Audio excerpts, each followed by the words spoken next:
Hello, I'm Ed Rabyd, otherwise known as the Rabyd Atheist, a former pastor turned atheist, now a compassionate anti-theist. Welcome to my channel. Feel free to like or dislike the videos, so feel free to hit those buttons. Feel free to comment below, and I would appreciate it if you would hit your notification bell for more content as it's released after you've subscribed to the channel. You're also free to share my videos as much as you like. The purpose of this channel is educational, in particular in regards to deconversion and atheist issues, as well as a little politics thrown in it, because here in America we can't separate religion and politics very well, despite the fact that we have a First Amendment that says we should. I also talk about Bible and theology in relationship to those issues. Today's Rabyd Ramblings. My main point with Rabyd Ramblings building on Monday morning is to get the discussion rolling in the comments. So with that, I have a few caveats and disclaimers, I suppose. I'm going to say some things today that are going to sound supportive of certain individuals that you may find distasteful, not necessarily because I'm just trying to illustrate a point. I'm not saying I agree with these people, particularly one person that's going to come up is Donald Trump. I'm not saying I particularly agree with him, but today I want to talk about how both parties are cultic, or at least cultic, if they're not outright cults. Because I have watched a lot of my atheist brethren on their YouTube channels go after Donald Trump pretty heavy. Several of the people that I follow, both on Facebook and here and elsewhere, like Andrew Seidel, one of the authors of one of my more favorite books, The Founding Myth, has kind of gone full on, Trump should be taken down, clapping in applause that his Twitter account has been banned and so on and so forth. That's fine. Aaron Ra, Christian nationalism. The issue of Christian nationalism, I, of course, as an atheist, oppose Christian nationalism. However, the moment you start passing laws against it, I'm going to be out. I think the wall of separation of church and state here in the United States, as created by the first two lines of the First Amendment, which is, Congress can't establish a religion, they can't establish a state religion, and they can't weaponize and empower a certain religion, in my opinion. Which means the Christian nationalists are wrong. Okay, they shouldn't be trying to take over the government and use it to bludgeon everybody else in Christianity. I think that's nonsense. I also am against Islam doing the same thing, Judaism doing the same thing, or any other nut job religion doing the same thing. And I don't hear enough from my atheist brethren about, that, because other religions tend to fall on the left side of the aisle, including one I'm going to talk about in a little bit. So you have that aspect of everybody yelling at Christian nationalists, and, I don't want them in the government, but I also don't challenge their right to speak or exist or whatever. Because as a libertarian, if I don't believe in free speech for the person I find most distasteful, then I don't really believe in free speech at all. The moment you say, but, I believe in free speech, but you're making an exception and you're saying that everybody else deserves free speech except this person or this group. And, there's a lot of sayings that I picked up over the years. One of my favorites, I can't even remember who it's by, I think it's Voltaire, but I disagree with everything you say, but I absolutely would fight to the death to preserve your right to say it. And that's the thing. The problem with any kind of ban of free speech, it's why I don't like the hate speech rhetoric or anything like that, is that it's an attempt at thought control. Because you're trying to get people to stop saying something so they won't think it. And that just doesn't work. It just kind of drives it underground, and you'll end up, do I think like white supremacists are pieces of shit? Yes, I do. I don't normally name call, but their viewpoint's so screwed up. And the reason I have a problem with it is, as another guy I follow is Eric July. He has a statement that he made in an interview that I find very interesting, because he says, racism is just a bad idea. He's a black man, okay? He says racism is just a bad idea. It's when the government empowers it that it becomes a major problem. And he's right, okay? There's a lot of bad ideas that shouldn't be empowered by the government.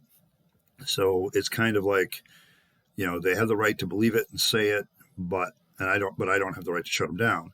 The other side of the Second Amendment or the First Amendment is the freedom of religion clause, which basically says everybody's allowed to be whatever religion they want, and they're allowed to freely exercise and practice that religion. I've already taken on the issue of how, certain liberal atheists were advocating for the shutting down of churches, and I pointed out that if you're going to hold the first part of the clause, that Congress can't establish a religion in any way, shape, or form as absolute, then you have to look at the other rights that are talked about in the First Amendment as absolute. You can't flip-flop the way you interpret them just because you want to sugarcoat it to the situation. So the right to assemble and the right to freely practice your religion were at stake here. And the Supreme Court, in my opinion, rightly said, no, you can't restrict churches. You got to stay out of their business. They're not allowed to be in your business, and you're not allowed to be in theirs. And that is the beauty of the wall of separation of church and state, is you keep each other out of each other's businesses, and everybody is better off. The most heinous, worst acts have always usually been perpetrated when religious nonsense is weaponized by the state. That's when a lot of shit goes really, really bad. Which is why I don't get me wrong, I oppose Christian nationalists ideologically, but I would never pass laws against them. I want to defeat them long term. Stifling somebody's right to speech doesn't defeat them long term.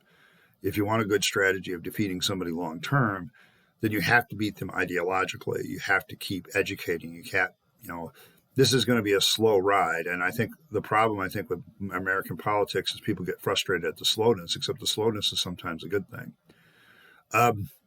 So we come to this situation. Well, because then I get to, liberal, the liberal side of the aisles doesn't seem to do this religious thing as often, except they do. I would argue that some religious attitudes, say, towards Islam, have been empowering of Islam, okay, and using some of that influence and power. There is an Islamic representative that routinely makes anti-Semitic statements, and she hasn't had her Twitter account banned. She hasn't had her Facebook page taken off. She hasn't been decried by the media for doing so. Some of her statements have downright been anti-Semitic. It comes to the issue because right now Donald Trump's under siege for impeachment. I'm going to talk about impeachment, and then I'm going to talk about criminal charges. And then I'm going to talk about something that I don't see anybody doing right now. And it's making them very emotional and very irrational, in my opinion. This is me. But, when I talk about impeachment means that Donald Trump could not run for office again. That's all it means. Okay, it's what happened to Clinton. Clinton was impeached, basically for lying to a grand jury about his sexual exploits in the Oval Office. Because he did that and they impeached him, he could not run for office again once he left the presidency. It didn't mean he had to leave the presidency, but it meant that you'll never see a Senator Bill Clinton. You'll never see a Representative Bill Clinton. You'll never see him get nominated for the Supreme Court. And he can't run for office. He just can't run for office. And the Bar Association disbarred him. Okay, so he becomes our example. So what would happen to Donald Trump? Well, Donald Trump's not an attorney, so disbarring doesn't really matter to him.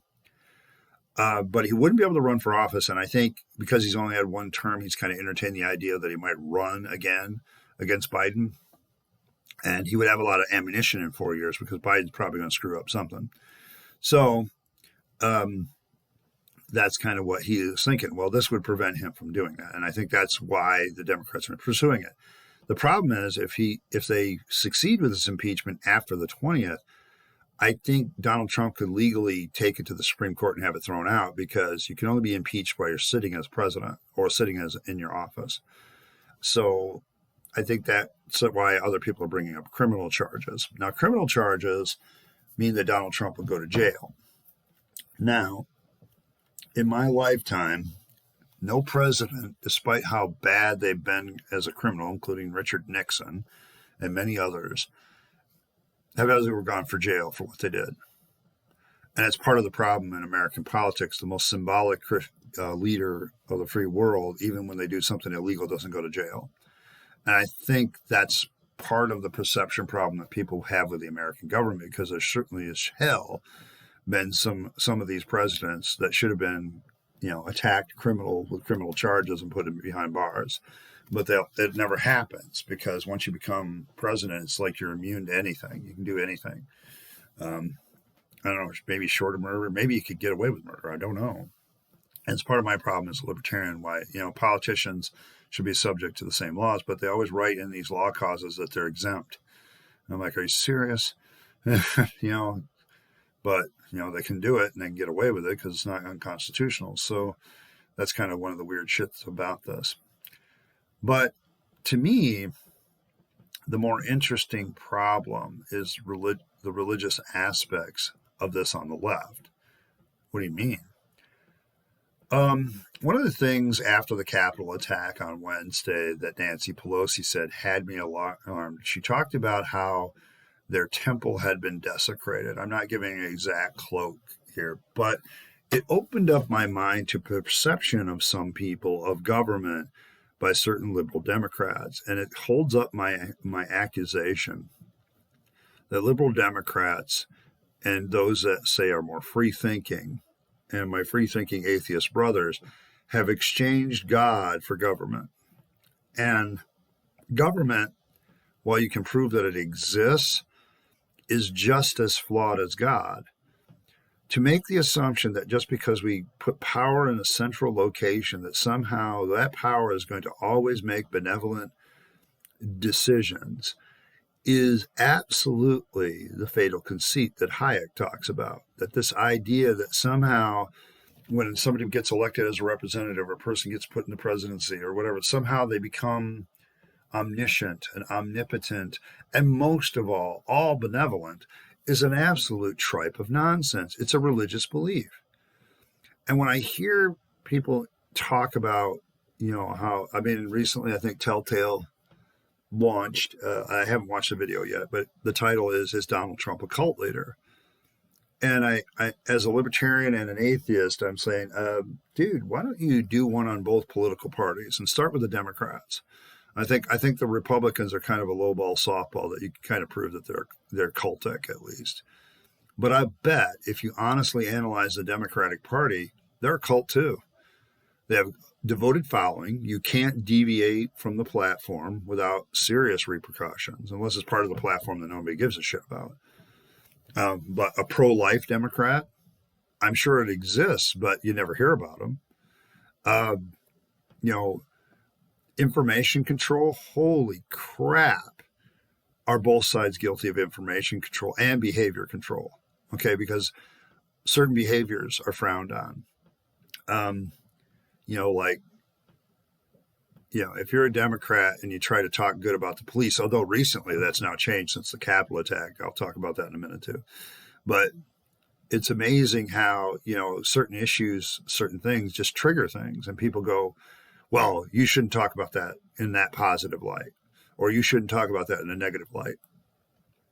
I know a lot of liberals, the one debatable area that does seem to be available is political correctness and cancel culture, because liberals are on both sides of that issue, pretty 50-50, because I know like Bill Maher, a guy who runs a night show on one of the cable networks, he openly speaks against political correctness and cancel culture, calling it the worst thing the Democrats and liberals have ever done. He's a liberal. Okay, so, he doesn't like Donald Trump, the whole 9 yards, but he also doesn't like political correctness and the infringement of speech and any of that stuff. So he says, because I've made my living getting the liberal agenda out there by doing all that stuff, by being offensive, by saying things that people don't like. I remember when he caught, holy shit, we're talking about Islam, for making a joke about Islam being the religion of peace. And, he said, yeah, a piece of you here, a piece of you there, a piece of you over there, and it was basically an attack on how Islamic extremists do violence. And they do. Okay. But as a liberal in the United States, you can't say that because it's not politically correct. And so, all of a sudden speech, that's behavior control, allowing people, the problem with freedom of speech issues, in relationship to cultic issues, is it checks off two boxes when you restrict people's speech. It is a behavior control and it is an information control. And if you're against certain people being allowed to talk, that's information control and behavior control. Okay. And it's cultic. Control to me is very cultic. It's what religion is about, is control. It's not designed, everybody's evoking authority here. People invoke the authority of religion, but they also invoke the authority of government. But an argument from authority is still an argument from authority. It doesn't matter where it comes from. And so I keep waiting for somebody to do the bite model because I'm not as familiar. I mean, I could go down the list and say what I think, but I'm not as familiar with cults and things like that to say so. But I'll bet damn money that you could get all political parties to be pretty cultic. There is a groupthink about it. You can't deviate. It's funny in this country there are 330 million people, and somehow we're represented by two parties, and there's only two opinions in the whole United States about how things should be done, and only two political platforms. It amazes me. Because I imagine there's a lot of us that don't fit into that box. But if you don't say that you fit in that box, and you don't say that you believe everything that box says, holy crap, are the repercussions astounding. And that's where I think religious thinking and group thinking come from. Now, it's easy to point this out in the Republicans, but like I said, the Democrats do it too, not just with Islam, but they have the state as their religion. Nancy Pelosi did go out there and call it, the Capitol building, a temple. No, it's not. It's a damn building. I remember when I heard about a church being desecrated, quote unquote, and I thought to myself, it's just the building. You can repair stuff. Don't get me wrong. I didn't think it was right. And I didn't think it was right that the Capitol building was assaulted either. But it's just a building. Okay. Yeah. It was funny because I want to talk about this flip-flop because it shows how these people, how being a part of these cultic political parties gives you no principles to go on. Okay. You can say what you want about a libertarian, but we're principled. You may not agree with our ideas, but we're pretty even-handed about how we apply them, okay? If you're fucking around with freedom, we're going to say something, okay? We don't care who you are. We don't care if you're a plundering pachyderm or a jumping jackass. It doesn't matter. My issue is freedom, and it's even-handed. But these two political parties, when you're in a cult, you will flip-flop on positions and think nothing of it. All summer long, when BLM was engaged in its protests, and most of the protests were peaceful, okay, 95% of them probably were peaceful. But the 5% that got out of hand and became riots, the rioting was justified by the left. Oh, they're frustrated. They're absolutely justified. And one of the things they burned down this building. Oh, the business has insurance. Capitol building gets assaulted. Oh my God. Violence is awful. There's no reason to engage in violence. The fact that the talking heads on the left side of the aisle flipped and literally used the opponent's argument that had been used against them all summer long and flipped it over. Well, it doesn't matter that they don't. What happened was wrong and these people should pay. And this is our sacred temple. And it was desecrated. And no atheist is talking about how that is absolutely just as religious as what the Christian nationalists do. When you are so religious about your government that you look at it as a holy site that is desecrated, you have a problem. Okay, to me as an atheist, you have just as big a problem because that's the talk of religious shit. And you have government on this pedestal just like some people have God, and you have all these symbols that you don't dare get assaulted. To you, the Capitol building is your symbol. Don't get me wrong, the Republican people flip too, because all of a sudden, maybe the cops aren't the good guys anymore. Maybe back in the blue blindly is not such a great idea, which is a good move for them, by the way. Riots sometimes are justified. I heard a couple of them say, and I wanted to laugh my ass off because these people literally flip-flopped. And you know what? Nobody on their own side really called them on it. The flip-flop was justified because in cults, the ends justify the means. And you know what? If there's a biggest sign that the two major political parties in the United States have become religious cults, is the fact that they will flip-flop, move around their arguments, literally use the argument about the same issue on the other side, flip it right over, and nobody says anything about how they just flipped to the argument of the enemy, tells you that you're in a cult. Because every time, and let me give you an example from religion that I think is fairly obvious. Every time one of these nut jobs goes out there and predicts the end of the world and then it doesn't happen, what happens? Do the people say, well, this can't be true? We need to leave the cult because obviously this guy isn't no prophet. We need to leave the cult and go somewhere else because this guy's an idiot. Does that ever happen? No, it doesn't happen. They come up with some excuse of how they got it wrong, but they were right in principle, but something changed. And I want to laugh my ass off because I've literally watched people go back into cults where they were being abused after a failed prediction. I got some funny things that I'll be doing here probably on Wednesday with a letter I got in the mail from a religious organization. I'm going to have a good time with it. But this is the kind of thing that tells me that the political parties are cultic. Both of them. Let's talk a bit about inciting violence, because the left is all over Trump for inciting violence and all these other Republican senators and representatives for inciting violence because they, quote unquote, said things like, we still believe, it's the whole electoral college fraud and all this other conspiracy theory nonsense that the right has come up with to justify why Trump lost. I'm going to tell you why Trump lost.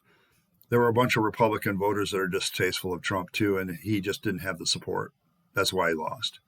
Okay, I really think that a lot of Republican voters went in, voted straight ticket Republican, and left the box for president either blank, or they voted for George Jorgensen or some third-party candidate, or they held their nose and voted for Biden.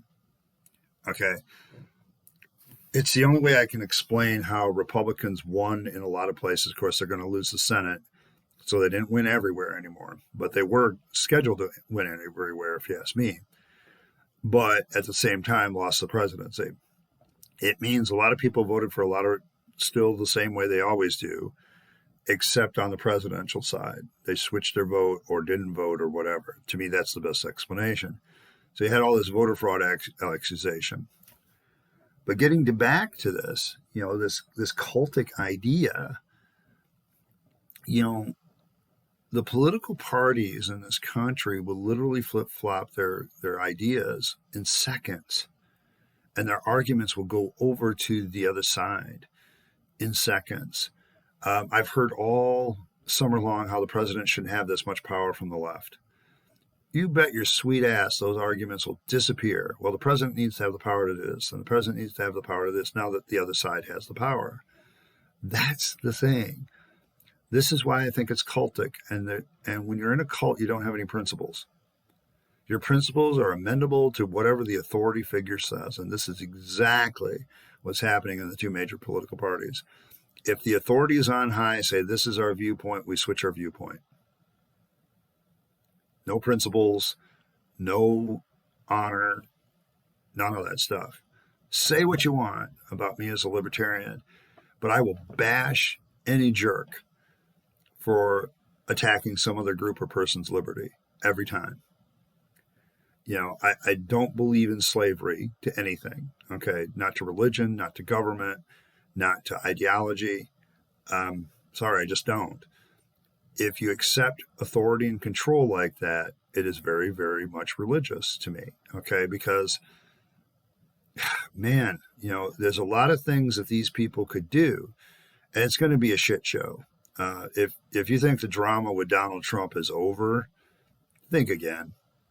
I wanted to talk briefly about how to handle when somebody on the opposition says something and does something. One of the best ways that you can build your case against somebody is to do what's called steel manning their position. have some sort of weird out-of-body experience. I'm not sure how you do this, but you set aside your judgment and you take the position of either a lawyer defending them or somebody who, let's say, take the position of Donald Trump's press secretary and try to make his case. Okay, take the position of Donald Trump's lawyer as he prepares for his defense or prepares for lawsuits against people that have thought he's wronged them. If I was him, like for instance, the accusation that Twitter made that he is inciting violence, I would simply pull out the fact that there's about a list of 10 people right now that I can think of that have incited some form of violence on the other side. I mean, the night shows, all the hosts of the night shows have routinely talked about assassinating the president. Kathy Gifford recently, I think, reposted a picture, but also posted a picture right near the beginning of her holding Trump's severed head. AOC didn't think attacks on the border, border security, that those attacks were justified, okay, because they were Nazis. I literally can make a list of all the hateful, mean, rhetorical things inciting violence against Republicans and in particular Donald Trump, the Democrats have said over the last 4 years, and it's a long goddamn list. And if I'm Donald Trump, I'm going to sue Twitter, and I'm going to sue Facebook, and I'm going to sue Google. I'm going to sue whoever I can sue on the tech side of the industry for not uniformly applying their community standards. I already know of 2 religious figures that I'd have banned in a second if I was into banning things. Louis Farrakhan and the Ayatollah of Iran are on Twitter. They've never been banned. And they should have been banned a long time ago. If you're taking the same standard that you applied to Donald Trump and applied it to them, you'd ban them. There are some very distasteful characters on Twitter that still have their account. But the community standards don't get rid of them. Oh, they have the right to say what they want to say, but not Donald Trump. And that's how I take him to court. Okay.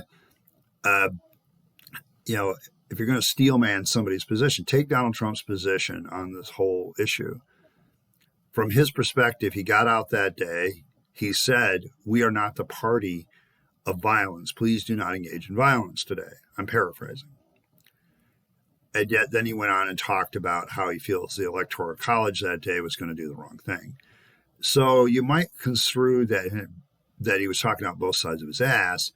At the same time, there's nothing in his statement. If you take Donald Trump to court and say he's guilty of inciting violence, you charge him with that, I want the lawyers in the room to play the defense attorney on that charge and see what happens. I don't know who listened to this. I would love to challenge Andrew Seidel, for instance, to take Trump's side as an attorney. He's an attorney. Take Trump. Say that you get put in the role of a public defender to defend Donald Trump on that charge. How would you do it? Now, there's one of 2 things are going to happen if you really think Donald Trump's guilty. Either you're going to come up with, because you go through it, you're going to come up with better ways to attack him as you figure out how he's going to defend himself. Or maybe the reason you don't do it is you're afraid that you might find out, well, did he really incite violence or not? In this particular instance, I'm not saying he hasn't in the past. I'm saying in this particular incident, did he really do that or not? And when you compare it to some of these other things that other people have said that are, in my opinion, much worse, has Twitter and Facebook and all the rest of them been uniform in their application of their rules? Probably not. So my point of all this today is to point out that if you're really going to be objective and try to look at these things, first of all, have some principles. And when your party or whatever decides to flip-flop on certain issues, you point it out and say that's not principled. But if you're just letting it go because that's what we do in political parties, I would say that you fall into a very religious cultic mind. You may not be religious, but you have the same mechanizations in your head that cults have when leaders are wrong and the organization is wrong, and so on and so forth. I'm going to have some more fun with this on Wednesday with a letter I got from the Jehovah's Witnesses. I'm going to have some good time with that. They're not allowed to knock door to door, so apparently they get to send people letters, which makes it even more fun for me. because I haven't been visited by the Jehovah Witnesses since the last time I slapped them down. Um, so that'll be fun. But you have to put yourself in their position. You have to say, if I'm just switching my viewpoint because the leader or the party changed its mind about a certain issue, then I'm not principled. I'm not going on a judgment or a principled judgment, and I'm just doing stuff. So that's kind of my thoughts on it. I've gone really long today, and I do apologize for that, but it's probably time to wrap it up. But this is a rabid rambling, so they do tend to be a little bit longer. But thanks for listening. If you stayed all the way through all that, thank you. I appreciate the listen. And hopefully someday I can convince you to be a rabid atheist like myself. In the meantime, this is Ed Rabyd, also known as the Rabid Atheist, signing off and wishing you a good day.